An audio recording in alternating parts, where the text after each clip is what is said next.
everyone, today's video is a slight departure from my usual bookish content, but I just wanted to share something that I have found really helpful. So if it's something that's helpful to you, then that's amazing. I have really massively cut down on processed sugar, practically eliminated it. I will talk about kind of the ins and outs of how that looks for me. And I just wanted to share with you why I've done that and the effects that it's had for me.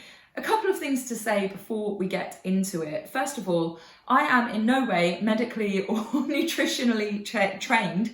I have a degree in marine biology, really unhelpful. This is not a fish science situation, and a degree in education, and I work as a teacher and an author. So none of those things give me any kind of expertise here. This is all from my own experience. Also, I will try my very best to be sensitive to things that could be triggering, but if talking about eating and body image and those kinds of things are going to be difficult, please, please, please click away. I would not want this to be a difficult watch for you. So I will try my best to be really sensitive, but yeah. The other thing to say is if this footage looks different to usual, my camera, I've had this for 15 years and it's unwell. It's not writing data to the memory card anymore. And I was hoping it would recover if I just put it gently on one side, but it has not recovered. So I think the time has come, the walrus said, to get a new camera. And I'm filming this on my phone, so apologies if it looks in any way different. Anyway, let's get into it. So I guess a good place to start is that I am 41 and I love being in my 40s. I would love to make a video about how that feels and mentally where I am with that, because I could not have predicted in my 20s that being in my 40s would feel like this. And I feel like I'm really myself. I'm really confident. I know who I am. I know what I stand for. And yeah, it feels really, really good. But that said, there are downsides to aging, and not just that, but to phase of life. So for me now, I've got 3 children, and having children, even though my youngest is 8, so I'm not in that being woken up all the time stage. However, you still have to get up early and do the things for the children. You still might get woken up. You're still on the go all the time, because not only do you have to do all your usual stuff, but also all of the things for all the other people in the household, and, you know, maintaining a larger house because there are more people that live in it and all of those kinds of things. So life is just really busy all of the time, and you can't just like have a lazy day. Not really. You can to an extent, but then someone wants you to do something. So there is that. There's the phase of life thing that means that I am so time poor all of the time and tired. But I think also age has something to do with it. So since my mid to late 30s, which does also coincide with being a parent to multiple children, so you never know how these things balance up. But I've definitely noticed that I feel really tired, fatigued a lot of the time. And also my metabolism has really, really changed. So in my 20s, if, let's say, my clothes felt a bit tight or my body image wasn't so good, then I could eat healthily for a bit and that would make the change. But in my 40s, that's a much more difficult change. And it feels like it's so much harder to see a difference or to make a difference, if that makes sense. So my metabolism is different and my energy is different, which is frustrating because I am busier than ever in lots of ways. So what happened was that one day I was trying on some clothes and they were a bit tight, and I caught myself saying, well, you know, you're going to be doing this and that coming up, and so these clothes will fit you, you know, in a couple of months. And I thought, hold on. These clothes have been in your wardrobe for such a long time, and you have been saying this for a long time. So you need to either accept that you are the way you are and get rid of these clothes that don't fit you, or you need to actually reflect on, am I going to make a change? Do I need to make a change? And that really started a sort of reflection that I realised that I hadn't had the best self-talk about body image, that I hadn't been really very accepting of myself, and also that I really hadn't properly reflected on the fact that I wasn't very happy about my diet and my energy and all of these things that I've been talking about. And I sat and thought about, reflected on sort of my diet, my health, my lifestyle over the last probably 20 years. And I realised I needed to make a change. On top of that, I follow loads of content creators who talk about perimenopause. So that's podcasts and YouTube channels and Instagram and all sorts of various things. And I have been absorbing the things that I've been listening to, watching about nutrition, and starting to realise that my diet is not the best. And I am very, very active. I don't have any concerns in terms of exercise, and so that wasn't something I felt I needed to address. What I needed to address was nutrition, and I really thought about it, and I decided to make a few changes, and this has been over a period of time. So massively cutting down on processed sugar is the change that has had the biggest effect, but I will also say I have also started taking magnesium supplements, which have noticeably affected my energy, and I've also massively upped protein, and that has also had an impact on hunger cravings and sort of my general health. And I have heard that as you get older, you should really make sure you're getting enough protein. And I have heard that as you're getting older, you should really make sure you're getting enough protein. I'm a vegetarian, pescatarian as well. I'm so used to saying vegetarian because I find it's just easier to say I'm a vegetarian, but actually I'm a pescatarian. But I eat vegetarian a lot, so I have to be very conscious of amino acids and certain vitamins and proteins. I already said amino acids, so proteins. Anyway, so I have also increased the amount of protein I'm having and trying to eat protein at every meal, and those things have helped too. But sugar has been the total game changer, which is why I really wanted to focus on this today. So it's been about, I would say, 6 weeks to 2 months, and I never want to go back, which is exactly what I wanted. I do not want to diet, I don't want to make a change for my body shape to change and then just I go back to what is the point? It's just not what I want. I wanted to address my lifestyle. I wanted to think about the fact that as I get older, I want to make sure that my body is healthy, that as I sort of go through menopause, that I'm doing my best to maintain my energy and to just do all the things that I should do. I also should say I have diabetes in my family. One of my grandparents had diabetes. My brother has diabetes. So that's also something I am conscious of, just to be, to look after my general health and my heart and my all of the things. So yeah, I was reflecting back on my diet and lifestyle over the last, over my whole life really. And I'm a child of the 90s, and this, you set your habits, I think, when you're a kid, and the 90s were not the best for that. I feel like we know so much more about diet and nutrition, and my day of food, again, as I say, trigger warning, if talking about food is difficult, please click away if you need to. So my typical day would be sugary cereal, or even not sugary cereal, but all of them are obviously very carb heavy. So cereal, snacks, which would generally be crisps, biscuits, chocolate, nothing with any nutritional value. Lunch would be sandwiches on white breads, a piece of fruit. Again, like crisps, chocolate, whatever, snacky foods with it. Dinner might be something home cooked, or it might be microwave meals, frozen foods, all those things super popular in the 90s, and then dessert. And I very much had the view that after you had lunch or dinner, you would have something sweet at the end of your meal. And that was just how I grew up. And I think that was really, really common. And when you think about the food groups and you think about where was I getting lots of fruit and veg throughout the day, and what was the benefit in eating like packet snacky food, and was I really getting some protein with every meal, and was I getting multiple different kinds of grains that impacted on my gut health and all this stuff.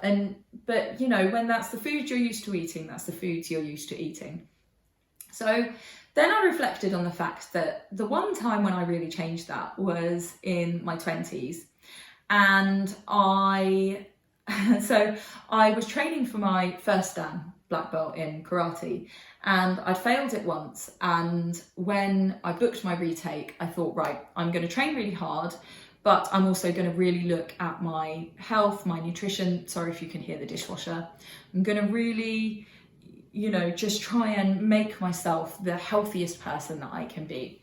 And at that time, I cut out processed sugar. So at that time, I cut out any kind of processed sugar, and it ended up being a long-term thing. It was the thing that I did in preparation for my black belt, which I passed second time, but I felt like it really had made a change to my energy, to my health, to my weight, which in terms of training for my black belt was really, really helpful. Just to, in general, just overall, I felt better for it, and I maintained that probably for about 18 months, 2 years, and I felt the best I ever had felt in terms of energy, well-being and body image. Everything was all together on that. And then I had a baby. The thing is, when you have a kid, first of all, pregnancy is tough, and it's you just got to do what you've got to do, right? And then having a child and getting no sleep, and also being in your home all of the time, does just make it very, very easy to fuel yourself with caffeine and sugar, just out of survival. And I think that I just fell back into the way I'd been eating before, and snacking on really sugary foods because I felt like I needed it, if that makes sense. And it would just be coffee or Coke and sugary foods, and I just would constantly be after snacks all of the time. And that has maintained itself until now. And I work from home. It's really difficult being in the house and being able to just grab a snack whenever you want, and to try. The thing is, what I'm trying to say in this video, and as I said, I might not say it in the right words, and again, I hope that what I'm saying isn't triggering. It's not coming from a place of, you know, good foods, bad foods, blah, blah, blah. It's coming from a place of, I feel better for this. And I don't think food should be labelled as good or bad. And I don't think you ever should entirely cut something out of your diet. Do you know what I mean? But it just felt like if I was reaching for a snack, I was never reaching for something that was good fuel, that was doing good for my body. It was always just sugar. And I realised this, and I thought back to that time when I had really got my diet where I wanted to be, and remembered that at that time I didn't have these like massive cravings all the time, and I didn't have these energy like swings all of the time. And I just thought, you know what, you've heard so much about people talking about the effects of sugar and the potential for sugar addiction and all of these things. Let's do it again. Let's do it again and see how it goes. Let's see if it makes a difference. And if it doesn't, it doesn't. But let's see what change this makes. So as I say, at this point, I had already started taking magnesium supplements and upped my amount of protein over the day. So ideally, I'm having protein with each meal, or trying to have protein with snacks as well. So like apple with almond butter, things like that.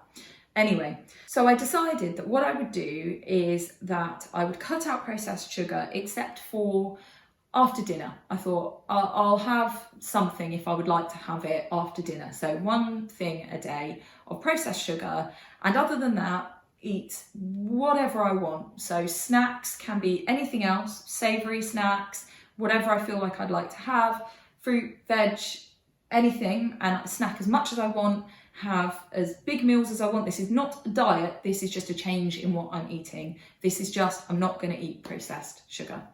And so that's what I did. And so in terms of the impact, the first week was where I had to use willpower, was where I wanted the sugar. I was craving the sugar. And I also found I was quite headachy, low energy, didn't feel amazing in the first week. Once I was through that, which is probably the addiction, right? Then I felt amazing. And I never want to go back. So here's the differences. Number one, energy. I no longer get those massive slumps and just feeling absolutely on the floor with tiredness and just fatigued all of the time. I'm up, I'm good, it's all fine. And I just feel like I'm on such an even keel in terms of energy, because I assume my blood sugar was like this all of the time. So that feels really, really good to just be level. Number two is that the food cravings, the just constant wanting to snack, is just gone. I will snack if I'm hungry, and I genuinely feel like I just get hungry, and that it's not that I am waiting for the next meal time, if that makes sense, or that I'm like, oh, I really need a snack. I don't feel that way. I would get home from the school run and instantly be like, right, I need to have a snack. And then I would mid-morning be like, oh my God, like when is lunch? I'm gonna have to go and have something. And again, it would always be sugary stuff like cereal bars, biscuits, that kind of thing. And after dinner in the evening, I would be just like, oh, I really want to eat something.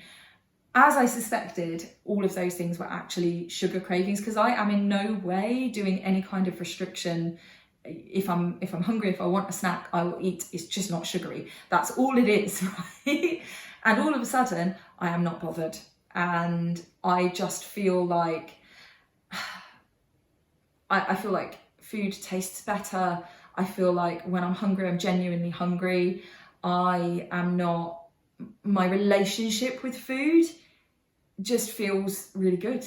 It just feels like I'm not constantly thinking about, oh, well, I really want this, but I shouldn't eat that. And yuck, you know, that I just think I'm hungry, so I eat some food.